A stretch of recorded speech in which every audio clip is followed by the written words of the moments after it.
Hello and welcome to another episode of the Best You interview series. It's Gary here again. Thank you as always for taking the time to tune in to this episode. And today I'm absolutely delighted to be joined by educator and the current dean of the School of Applied Digital Technology, which is SADT for short, at the Southern Alberta Institute for Technology, which is SAIT for short, Cherie Bowker, who is here to discuss leadership in education, primarily focusing on her journey as a woman in leadership positions within the education industry, especially in tech in education, where the ratio of male to female isn't what I would exactly say is balanced based on my experience thus far. Cherie is in the process of finishing her second master's degree. This time it's an MBA in leadership. And Cherie has amassed over 25 years of experience as a college administrator, including teaching, curriculum development across 4 post-secondary institutions in all facets of architectural design, illustration, animation, immersive art, experience design, media, and now focusing on technology. More recently, as I mentioned, Cherie took on the role of Dean at SADT, which involved moving across the country, essentially, to give herself the opportunity to take up that and joining a new institution and getting to know a new city and really getting in to work on an important leadership role. And very interestingly, and I hope we get an opportunity to talk about this, as we were going through the pre-recording of this, Cherie had said, I always wondered what deans do. And then has subsequently become a dean. And I'm really interested to see if what you thought they were doing and what they actually do is even remotely close. So maybe we got a chance to chat about that. Cherie is all about achieving excellence in leadership, and she does this with passion, with an energy, which I'm absolutely certain will come out completely through the entire interview and, accompanied with her enthusiasm in abundance. And I know this firsthand because Cherie and I met on a panel that I was moderating a wee while back there with the WCT, the Women in Communication and Technology Alberta chapter here in Calgary. And we just had such a great conversation, and there's just an energy you get from certain people, which is different to certain other people in terms of positivity, in terms of people paying attention, people listening. And I know this kind of firsthand on a more personal basis because Cherie is the dean of the school that my love Erin works in as well, and Cherie has created an absolutely fabulous impression on Erin, and Erin has let's just say dramatically changed for the better her enthusiasm for work and her approach to what it is she's doing, which is very, very welcome in our household. So it's like a win-win-win for everyone involved. Cherie, thank you very much for joining me today. My pleasure, Gary. Well, that was quite an introduction. And I don't remember even saying that last time about what do deans do or that I used to wonder that. But you're right. I did. I was like, oh my gosh, I can't believe I told him that. But it's a pleasure to be here. Well, it's one of these things where you kind of don't really think about things until you're there. Yeah. And then you either have this reflective moment or you have this moment where you're thinking, this is much better than I thought. This is much different than I thought. This is not what I thought. And invariably, you don't really know until you're actually genuinely living and walking in the shoes as well. So I'd actually like to talk about that a wee bit. I always take an opportunity in the beginning. I provided a wee bit of an overview there. But tell me about your experience. Why education? Making a shift in disciplines from a more creative architectural type function to being at the forefront of technology education in a province, in a city that is exponentially growing in terms of tech startups and tech being tech centric as an organization, as a city, I should say. Mm-hmm. How did that all come about for you? Yeah, well, I have to say, so I'm the oldest of 5 kids, and I often tell people that because I think that when you're an eldest and there are that many that keep coming into your life, you just kind of naturally take on a bit of a leadership role or a teacher role. So I think, honestly, I have memories of learning how to read, so going to school, and I loved school. Like, Gary, I cannot tell you how much I loved school. I was just like, when is summer going to be over? Like, I was that child, kind of like that A student, type A, whatever. But as soon as I learned something, I would bring it home and be like, you have to learn, I have to show you what I learned today. So I literally think I just had a teacher. I was a teacher at heart, and I wanted to bring that back to my family. And I was a musician as a young kid. I was a skater, and I got into teaching very early on. As soon as I was 16 in figure skating, I went pro. I began Oh, to wow. coach other students. And then my main instrument, believe it or not, was accordion before I went into piano. And as soon as I learned some skills there, I set up classes, I think from about age 9 or 10 on, where I was like, come and I'll teach you accordion. So I think that desire to teach was just in me. So even though I was a designer, which I loved, uh, and I was kind of in that corporate world in downtown Toronto. As soon as the opportunity came up to teach, I just jumped on it. So, some of my first courses were drawing and architectural illustration and things like that. And I was like, how old would I have been? I don't even want to say because I'll have to discuss my age right now, but it was a while ago and I was in my 20s and Yeah. many of the students were much older than me. So it was kind of like a bit of a surreal moment. But it gets in your blood. It Yeah. never left. It's at this stage of my life what I know, and I'm very passionate about education. Yeah, I love that. And that must have been quite a surreal experience for you if most of your education experience before that had been with people who were literally younger than you, assuming that was the case in the music Yeah. area as well. And then having that somewhat daunting experience of saying, oh, wait a minute, there is a possibility you might know more about some things that I'm going to teach you than I do. Did that ever Yeah. come across? Did you have any Oh my experiences like gosh. that? Well, here's what nobody knows about me. I am very, very shy. So I'm naturally shy. I was a kid that didn't speak very much. I would sit at the back of the class. I wanted great grades and things like that, but I was very, very quiet. So when I even did presentations in college and such, I would shake, I would go red. So I couldn't even speak to the point where I took a waitressing job. I should say server. That's the correct term. I took a serving job to be able to see if I could even talk to the people in the restaurant because I Right. couldn't. I was very, very nervous to do that, and I would kind of get stuttering and things like that. So it really took a lot of practice. So the first time I taught a class, everybody's much older than me. It's continuing education. Yeah. Oh man, I was shaking. These were the days, by the way, where we had transparencies, like an overhead projector. No Yeah. such Yeah. thing as Windows or PowerPoint. It was Yeah. overhead projector, and I would stack up other overheads, and it was such a cool thing because then I could show the floor plan. Now with furniture, now with this, that's how we did it back in 1850, and that's how it was. And I was excited about it, but very, very nervous. So it took me many years of going, okay, what do I need to do now? How do I need to get this skill? This is not natural for me. I have strong ideas, but I felt very nervous to communicate them. Yeah. Do you know what makes me think of, in terms of for anyone thinking about doing anything like that, of educating other people, there tends to come with a lot of people a bit of an insecurity. I don't know enough. Other people will think I'm a fraud or a fake or Yeah. in some way, nefarious for even trying to do this. And it makes me think of a Tiger Woods interview, whether you like Tiger Woods or you don't, or whether you like golf or you don't, it doesn't really matter. But he was in the absolute depths of his, I mean, I guess you could say meltdown. He had a very bad experience, pretty much self-caused, quite frankly. Mhm. And one of the journalists was giving him a bit of a hard time about how poor of a golfer he'd actually turned out to be, and very well media trained and such. And he said, the one crumb of comfort that I have is that I know that no matter how bad I get at this thing, I will always be better than you. And it was one of these, it was a brilliant moment Oh, because it really, for me, as an educator myself, that ability to be able to say, there might be things, of course, that someone else knows, or a new thing that's come in that you haven't quite heard of or grasped yet.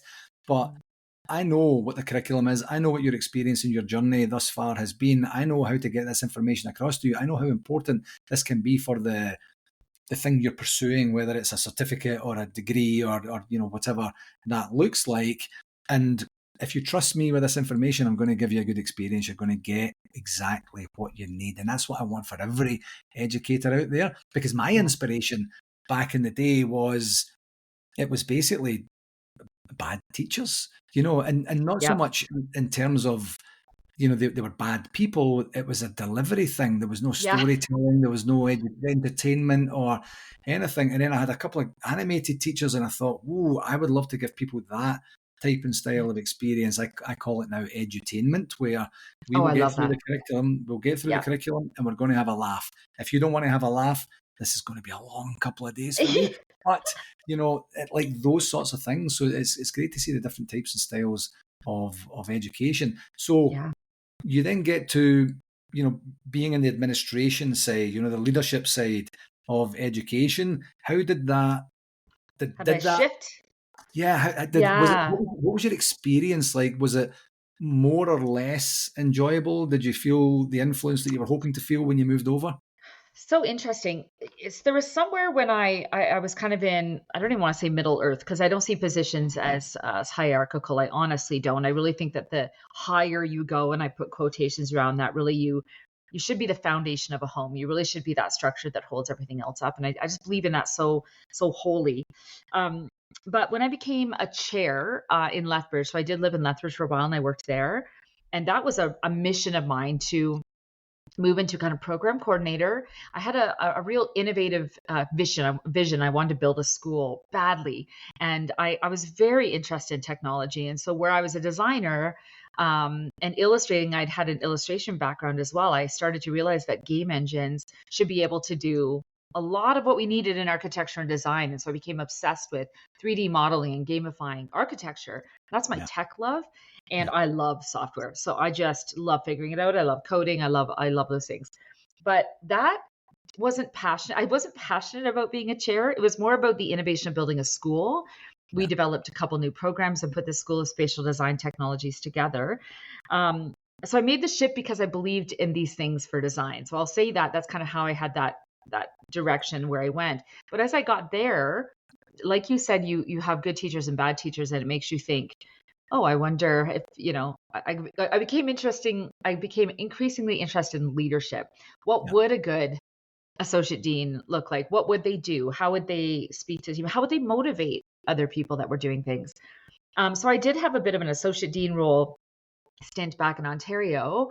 And honestly, I was like, I can either, I might be terrible and everyone's like, what the heck? And I'll just go back. Or maybe I'll really love that leadership and people will sort of, it makes me cry almost because I think about people that if that see your heart, know you want to build something good, they know you care about them and they come with you. That yeah. was the thing I was really looking for. So I was successful in that. Those relationships will be with me forever. When I even think about those people, I want to cry. I miss them so much. They were so dear to me. So I sort of did it gradually. I'm in another role now, testing it again because, I came in again going, this is another position, another level of responsibility. I might be terrible. I'll go back to teaching, like whatever. And maybe I don't know, but I do know this. I care so deeply about innovative programming, the success of students. And now my faculty feel like my students. I'm Yeah. old enough that I can do that now and be like everyone else is younger than me and my faculty feel like that classroom to me. So I think it's still there. The teacher in me is still there. Yeah. I want them to feel successful. You have no idea how much I care about that. And it's hard. Like there are decisions that I have to make that are hard. But you know what? When I say to my team, we're in this together, I honestly mean that. I will lay down, we will figure this out. Let's do this together. Let's hold hands, get through this, and then come up with a solution that we decide together. And I mean, this is the epitome of effective leadership for me. And I hope that people that are watching or listening to this get a chance to feel the energy that Cherie brings. And again, back to my own personal experience, I know the impact it's having on the people who are in your Oh, faculty, so just in kind. terms of their experience and their enjoyment of it, almost like like a reawakening of some Oh, description to say, I just got so bogged down by the atmosphere, by the politics, by the grind that I forgot why I even wanted to do this in the first place. And oh, now I have this awakening to say, I get all of that stuff is there, but it's being managed in a completely wholly different supportive way. And I get to concentrate on some good things. And I know that my voice will be heard in yeah. this as well. And that's incredible. What, what were were your role models in terms of leadership that you've taken inspiration from? Yeah. I'll tell you about the person. I won't say their name because I've had some really great and really poor experiences. But there was one gentleman that came to the institution. So I'm going to be really vague here. Yeah, Who I felt who went to battle for me, who fought for me, got me that full time permanent position. Really fought for me. And it really changed everything for me, because when you're in a temporary role, and I was temporary for so many years, that teaching is like that. You have to put in your time to get that permanent. It's like a tenured position. Yeah. And he fought for me. And I don't know, I hope he knows what he did. I've told him. But actually, two. I will say this about two of my deans that really fought for me, that have helped me to be where I am, two of them. And it has seemed like there have been times, and not to talk negatively, but you can tell the difference between someone who might feel threatened, like they, not that I don't mean I'm threatening in some way, but like that you might, um, what would it be? Like they're not collaborative. They want it their way. They're in it for their career. You can just tell the difference to Yeah. somebody that's like, we are a team. I'm here to elevate the people that are hardworking and want, sort of to be collaborative, and that gets elevated, versus the people that are truly in it for themselves, because you'll find different leaders at the top, if you will. Some that got there by stepping on people, and I think fewer literally care about the importance of leadership. But I mean, I'll tell you, at SAIT, I'm with a team, and I say this with my whole heart. I adore my boss, adore. I will hold her up in every mention her in every chance opportunity that I get. I love our deans. It's truly a place right now that the culture is incredible, and we support each other, and we don't compete, but we're really there to integrate with one another. So I'm glad for that, because we're all people that really, really care about that type of leadership. Yeah, what a fantastic experience to have, even some of the more negative things, because you're Yeah, learning from what I don't want to do or what I don't want to be known as in the future as well. And I've some of the greatest learnings I've had is might have worked for you, not 100% sure what you were actually trying to do at that point, but I yeah, will never ever do that. And it's a poignant lesson in of itself. I also had a yeah, leader back in the day, and I use this phrase now: I will tell you what I know, if I can, and if I can't, I will tell you I can't, and yeah, which is information in and of itself. Because if I tell you what I know, that will hopefully demystify, that some of the decisions that are being made, and yeah, it will hopefully verify or in some way make clear some of the decisions that are being made, where you can understand the context behind it. Whether you agree or disagree with the decision is right, almost immaterial, as long as you can understand it and right, give yourself that opportunity to do that. And one of the yeah, things I really got from your examples of both of those deans, or actually maybe even vicariously with some of the more negative ones, Cherie, was taking it beyond. You categorized it as leadership, and I agree. Taking it beyond yourself. What is yes, this? What is the function of this role? What do we want? We want a successful organization. We want other people to be successful. What is genuinely to be gained by pushing people down, by oh, keeping people in a box, by horrible, pushing people into a corner. And when you start to think of what's best on this occasion, what's best for SAIT, and yes, if you constantly ask that question, and then have people thinking along the lines of saying, okay, if it's not genuinely about winning or losing as an individual or a collection of individuals or as a department or a school, and it's really about what's the best for the organization at yeah, large, because guess what? You work for the organization. that's right, It's not the other way around, regardless of anything that, the organizations would say in terms of wellness or well-being programs. There's a transactional relationship here, but it can be a different type of style of relationship, when you take the transaction out of it and you're satisfying, the oh, base minimum. yeah, and trust is everything. Like, it does take time.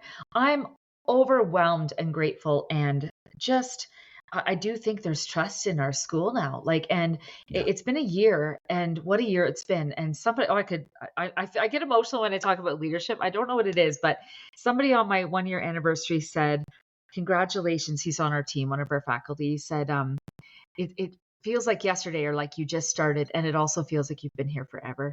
And I Yeah. just felt so emotional about that. And um, yeah, so that was really meaningful to me. Yeah, there has to be trust and transparency. I think Yeah. you have to tell people the truth, and always tell people the truth.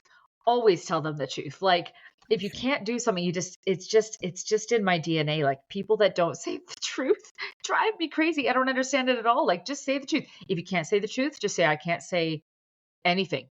I can't Yeah, actually tell you what's going, but I will say that I have your back, that sort of thing. But people that lie to get ahead and things like that, I'm too old for that these days. So screw yeah. that.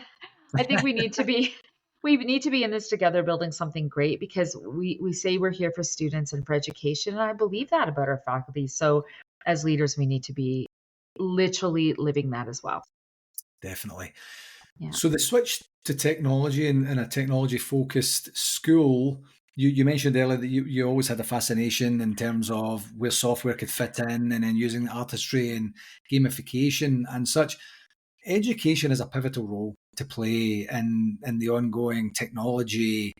It's not even a boom anymore. It's just part of our life, and it's something that's moving at such a rapid pace. What, without divulging any industry or school specific secrets, how do you keep a pace, and what's your Yeah. philosophy for ensuring that SAIT continues to be at the forefront of technology trends? Yeah, such an amazing question. We were talking about this at the conference this morning as well, which was all about workforce and inclusivity and things. And it's a great question because we're now like going, oh my gosh, what is AI going to be in 2 years? And we're asking AI what it's going to be in 2 years. Like that's where we're at with this sort of thing. And I'm in a tech school, so what is that going to look like? I know a few things about this. We need to be open to students getting skills, and something we've learned most recently is I don't think our product is necessarily information. Like, I think the product that we offer at SAIT and in our school is community and culture. And we're in the journey with you. We're in the journey with faculty, and we're in the journey with students. And we want to be there for your growth and for your learnings. So that's the fundamental why. I think that's the true why. I think that we've made the mistake in post secondary across the country, or maybe the world, to say that here's information, you pay for it, we give you a piece of paper, right? Yeah, And that's just not the value anymore. So we have to understand that we're just sort of really figuring out our why. Now we have to figure out how to pivot. So in the tech space, we're trying to come up with ways and look at loopholes. I'm trying to find loopholes. That's my favorite thing, is the sweet spot. Because if you wait to go through all the governance and then with government and then get it approved and then market, by the time it hits market, sometimes it's already outdated, right? To be honest. yeah, So we're trying to build in our structure an electives into the system itself that you can literally plug and play, like take out, replace, so that we're always updating our curriculum with our own internal governance yeah, and building in the systems to support that. That's the best I have right now to be able to go, okay, little diploma right there. 5 of your courses are interdisciplinary electives. We're going to pilot some things over here in AI media that's brand new and throw it in and then take it out when it's no longer relevant. So I think that's the only way we're going to be able to pivot, but I think it's going to work. We're just starting this. So yeah, wish me luck tomorrow as I go to our council to talk about this, yeah. because we have to be able to pivot quickly. Yeah, well, all the very best of luck, Thank absolutely, you. on that. You know, it's such an interesting thing. Leo, my son, is 16, so in a couple of years' time, he's going to be looking at, post-secondary education, and he's at the spot. We actually spent some time on holiday talking about. I said, what do you want to do?" And he's kind of like, "Relax, Dad. I've got lots of time." And I'm like, "You actually don't, because it's going to go like Yeah. that, and then you're going to be like, I'm running out of options." And there's Yeah. probably a social component to it. Where are my friends going? And a convenience component to it and such. And as I teach also at the U of C, the University of Calgary, at an undergraduate level, it's one of these things where there's a lot of, I don't even know what the best word to use is. There's a lot of heaviness that has been attached to education, and I'm kind of thinking like, this should be celebrated. We're here, Yeah. and my message to Leo is pick whatever you want. So we did an exercise sitting by the pool one day where I says, "What do you like? And what don't you like?" And he's like, "I don't know. You know what I like." I says, "I need you to say it." So we started to see themes and things. And I said, "So you could pick something along those lines or maybe stay away from things that were that." But my philosophy and Leo's mum's philosophy has always been, we just want you to learn how to learn. It really kind of Yeah. doesn't matter what it Yeah. is you're learning right now, Cherie. Yeah. And just that opportunity to then, and it really resonated when you said you're building a community and you folks are partners within the community. We're going to go Yeah. along the journey with you because we will learn as much from you as you will from us, and we'll have that collective growth Yeah. pattern that we're looking to And try we're and do. all on this journey. Like we're all I don't know what I'll be doing in 10 years. Like, I have Yeah, no idea. Like, and to accept that is a big step because the kids today, I still think have this in their mind. What will I do when I grow up? I don't yeah, know, 1,000 things. Like, you barely know what a career even is. What does it mean to be in cybersecurity? It could mean a yeah, hundred things, right? You have different roles. So I think we need to start telling students, get in the right ocean. I think you hit that right. What are your interests? Be in the right pond yeah, of general interest, and then be, you'll find your way. It's yeah. tough. Yeah. Yeah, and not being super prescriptive if you can No. help it about what your way Yeah. is, because you just Yeah. don't know whether that's even going to be a thing by the time you get there. That's true. Yeah, Yeah. Yeah. If you love tech, stay in tech. Get ahead of it. Be ahead of it. yeah, But and like I knew I loved I love design and I love architecting, but I also love architecting human systems and leadership systems. So you can apply it anywhere you like. And yeah, I just love organizational structures and helping people to have the fit for them and things like that. So it can translate to whatever you need it to. definitely. And in the Yeah. technology space, things are moving so quickly. To some people, that will be very exciting. To other Mhm. people, that might be quite daunting, where they're saying, I don't know that I'll ever be able to give up. In fact, I'll give another example. Chatting with Leo, Leo does my daily posts for me. He's the person that pushes them out to the various platforms. But he took a wee bit of a breather as he was working over the summer. And I said, look, I'll do them all. And then just literally just this morning, he said, listen, I'll take it back now. Back in school, we're right on the right path. And I said, you haven't actually done it for a few weeks. A lot of things have changed on the platform. I need to walk and talk you through, the various, and that's just honestly, it's Cherie, in a few Yeah. weeks where I'm saying you'll waste more time trying to figure out where that button is that you used to see 3 weeks ago. I'll Yeah. walk and talk you through what the production process looks like so that it's going to take 10, 15 minutes per video rather than muscling away, not wanting to ask and such. And Yeah. that's just like a micro example of Of the space that you're speed. in. Yeah. Yeah, Yeah. exactly. It's Exactly it's that. insane. And If somebody, okay, so I'll tell you what happened to me. So I was on my way to this conference this morning driving. Traffic was bad, and I have an AI app in beta that I use to help me think through that I talk to. So I could go, I put it on my car, and you have Miles or Maya, and I put it on LinkedIn. It's Sesame AI. And if I'm trying to talk through what I want to do for stocks that day, or even my relationships or my husband or whatever, like, what do you think about this? Tell me about this. So I talk to this AI. It's kind of creepy. I don't, it's kind of, if I ever just need to sort through my ideas in the car, right? But if I saw myself doing that 2 years ago, I would have passed out. I would have been yeah, like off the grid. It's very, very odd. I never thought I would buy into some of this stuff, yeah, but this personal assistant AI stuff is just kind of mind blowing. yeah, it And really we is. don't even know where we'll be next year. No, So we don't. We yeah, don't. And it, it's almost. I understand the hesitation from some people in terms of AI, and it's going to overtake things, and it's going to eventually, kind of dehumanize everything we're doing. My philosophy right now, with the limited experience I have of it thus far, is that it's actually teaching, it's maneuvering me, it's moving me over to becoming more of a human than I ever was before, because it's going to take care of a whole bunch of things that yeah, I never really cared to do. I just did it because I had to do it. And now that it minimizes that part of my life, and I get to be in this human experience for the majority of my time rather than whatever this blend was before. So that's my philosophy right now. I'll come back a couple of years, I might have changed my mind by then. I hope I don't. I think it's all about intention. It's all about how you're genuinely going to look at it and see how it's going to be able to serve, how it's going to be able to improve, how it's going to be able to actually make things better. And if you have that philosophy and mindset, then you're kind of off to a decent start already.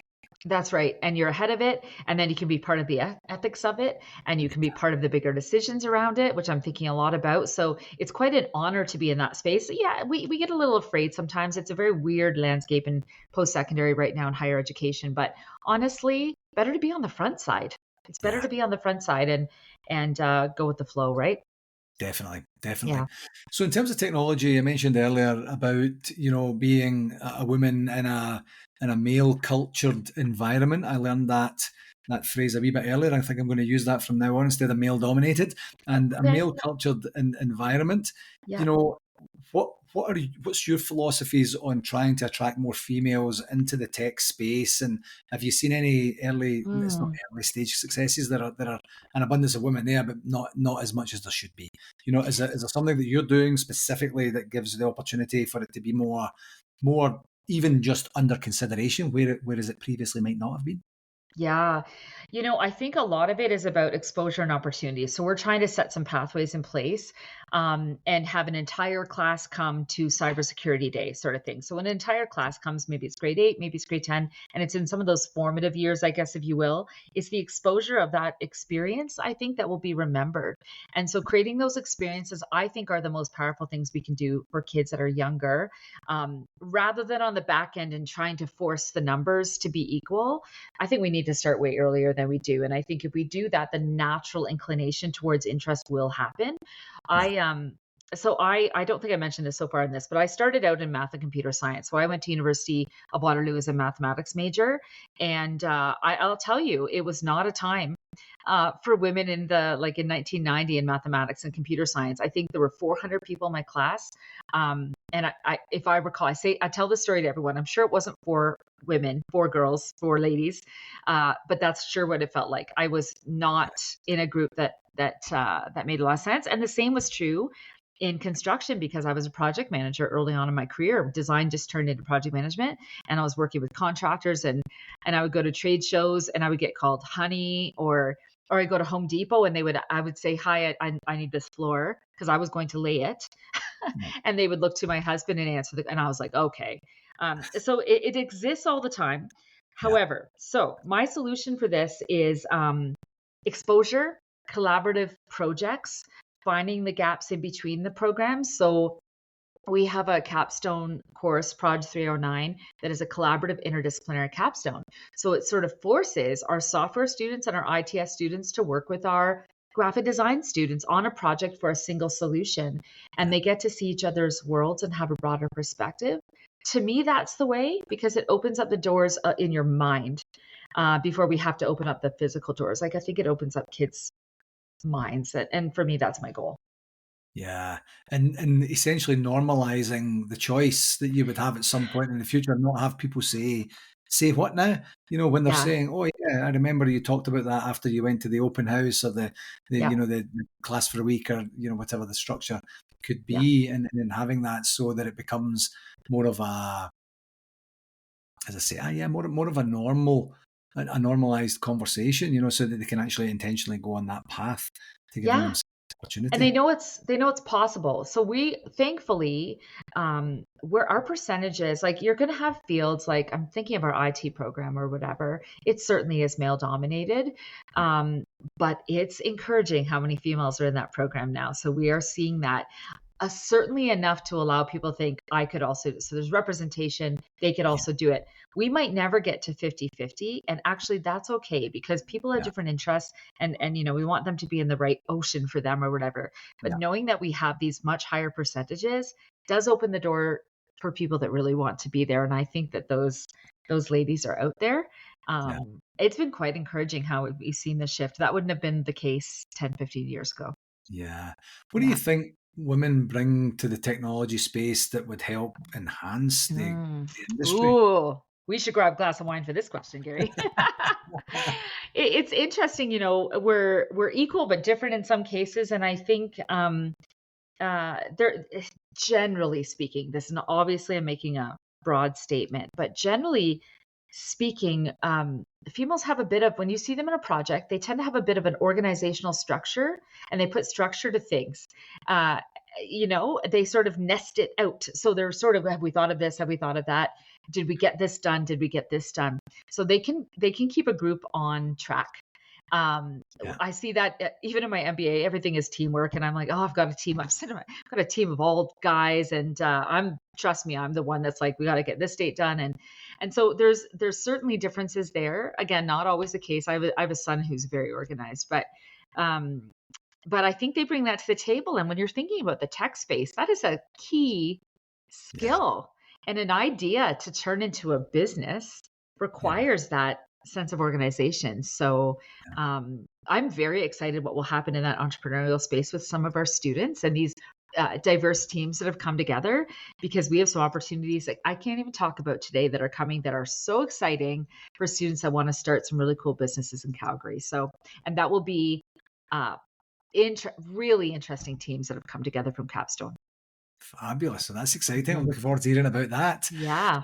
So in terms of what's one piece of advice you would give to, younger women that are considering the technology space, considering the education space? What's one thing you've learned over time that you would say, make sure you do this or concentrate on that or don't even worry about that? What would you say that is? Yeah. Um, I think it's impossible to have an idea what it is. And I think that I've heard this. My daughter would say this: I don't like computers. That would be the statement, right? Tech is not, that would be like saying I don't like hammers. we Yeah, we do like hammers because we like houses. So I think it's to look at the final product for whatever that is and yeah, say, I love web design, or I love user experience. The tech becomes a tool. And if we understand that we want to get to, and I think of it this way: we want to get to what the innovation is and what the design aspect is and what the product is, and find that out. The tech is just the steps to get there. It's honestly a tool, no different than a calculator or scissors or a hammer. yeah, When I started, I don't know what grade I would have been in, but I remember when calculators were allowed in high school. That was, can you believe that I went to high school when when calculators were just starting to be allowed as being in the classroom, and my mom was like, "That's not real math." yeah, They had charts, right? yeah, So I think if we look at tech as being this evolving thing that get us to design solutions, I think that might help a lot of people. That certainly helped me. I wanted to live in a beautiful house, yeah. and I ended up building many houses in game engine technology. So Yeah. yeah, That's really the means to the end, or the whole entire support process for solving a solution, making things easier, making things more efficient, less expensive, yeah, whatever that looks like, and focusing on the journey to get there rather than yeah, saying you need to sit and type some things into a computer, or you might have to, yeah. deal with some people that you think are less than desirable to deal with or something like that, focusing on the end state. Yeah, because I think that we're missing the end state when people get into technology, they're getting into technological solutions for business problems, I think. Yeah. And so I think we're looking at it as being the technology's the thing, but actually the business solution is the thing. So it's kind of a fun switch in how to think about it, because you would not believe that the AI applications they build and software solutions and data analytics tools. It's mind blowing. It's very creative work, Yeah. um, and it impresses me daily. So Yeah, absolutely. yeah, I was chatting with someone recently. Actually, do you know what? I think it may have been the students in class recently, and I said AI is not ChatGPT as a right. substitute for Google. I mean, that's one very small part of it, but the things that AI are doing, are going to continue to do, and will absolutely tackle in the future is beyond what we can comprehend. If you think it's Oh, just something to help you write an email, or to help you recraft your resume, or something like that. So it's going to be very, very exciting to see what's happening, and it must be quite exciting to be in the space where you need to see what's happening in the future to be able yeah. to support the educational foundational parts. Like, I'm learning so much. I can barely even process it, but the idea that we can have agents doing some of our background work for us that we personalize and set up. I Yeah, mean, it's like one of those things, like if you love puzzles, yeah, then this is for you, right? Like this is kind of like connections, and this will connect to here and that will connect to that. It's like coding. Any language is like that. yeah, What's connecting and what's broken. It's quite a fun challenge. So yeah, and that's only where we're at today. And I was watching something the other day. I can't even remember. I'm into Diary of a CEO. I think I was telling you I watch it all the time, yeah, about the future of AI. It was kind of a little doom and gloom, but uh, where exactly will be, like it will be uh, uh, almost like robots, and what could actually happen with what AI could do for us is kind of mind blowing. But yeah, again, there will still be a side of that we want people. So yeah. I think it's that combination that can be very, very interesting for sure. Definitely, definitely. Mhm. Well, as you know, Cherie, this is called the Best You podcast, and I like to take this opportunity to ask each of my guests, what's one regular practice that Cherie employs to give you the best opportunity to be the best version of yourself each and every day? Ah, that's really great. As a natural introvert, that's the only way I recharge. And so hiking in the forest is something that's really important. Um, getting good amount of sleep and drinking a lot of water and staying away from sugar and processed foods. This is just like the mom talk, but it's a game changer for how I feel and how I live in my skin every day. And when those things aren't in place and they get a little bit off, things can actually just, I can feel like not myself. So to be my best, most creative, most energetic self, I think I have to make sure that I do those things for sure. Especially the exercise part. That's really important for me. So you know what? I park far away from the institution every day to force myself to do that half-hour speed walk to and from the school. Saves me a couple $100 a month. Yeah. That is my favorite thing that I do, Gary. I love it. I Yeah. love it. Erin Yeah. does something very similar when Amazing. she's on campus as well. Yeah, absolutely. And for Yeah. very similar reasons. Exactly the same thing. I love it. Where can Yeah. people find out more about you, Cherie? I would love for people to add me on LinkedIn. So I'm definitely on LinkedIn. Check me out there. Certainly email me, Cherie.Bowker. It's just our first name dot last name at SAIT.ca. Find out more about our programs. If there are students or children of parents that would love to visit us for a day, we would love to host students for a day to just even do a try before you buy and see what we're like. And definitely come say hello. We're over in G106 at SAIT, and we just want to be, we're open for business and we want to be as connected as we possibly can. So it's going to be a year of growth and nurture and community. Absolutely tremendous. I knew this was going to be a beauty. Thank you very, very much for taking the time to come on today, Cherie. I really, really appreciate it. Oh, it's been a pleasure, Gary. Thank you so much. Hello again. Thanks again for tuning in to this episode, and I do hope that you found it valuable and gained some insights. I do have an ask for you. If you enjoyed this podcast, I would absolutely love it if you would connect with me on my socials, and that's at LinkedIn, Facebook, and YouTube. Just search for my name and do whatever it is you need to do there to follow me and stay updated with all the latest content, tips, and discussions. And for any more resources that you're looking for, feel free to visit my website, garygillen.com. And while you're there, you can book a free, no obligation 30-minute coaching call directly with me through the site. Whether you're looking to enhance your performance or tackle a new challenge, I'm absolutely here to help you succeed, and I would absolutely love to hear from you. Thanks very much again, and until next time, keep pushing towards your goals and getting better each and every day, my friend.